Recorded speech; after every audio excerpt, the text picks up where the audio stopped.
High, আমি chips. মুখরোচক snacks হিসেবে আমি সবার প্রিয়। তবে শোনো বন্ধু, আমার ভেতরে থাকা অতিরিক্ত লবণ আর ট্রান্স ফ্যাট তোমার হৃদরোগের ঝুঁকি বাড়িয়ে দেয়। আমি কোল্ড ড্রিঙ্ক আমাকে খেলে হার্টবিট বাড়াতে পারে, মাথা ব্যথা বা অস্থিরতা তৈরি করতে পারে।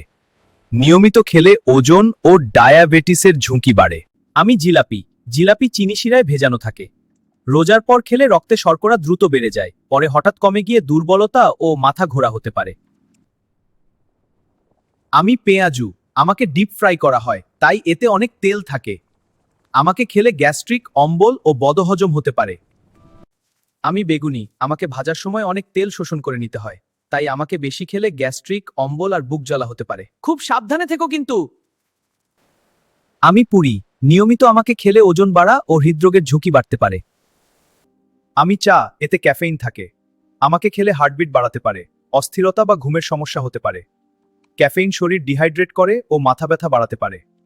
ভিডিওটা ভালো লাগলে আমাদের চ্যানেলটি সাবস্ক্রাইব করো।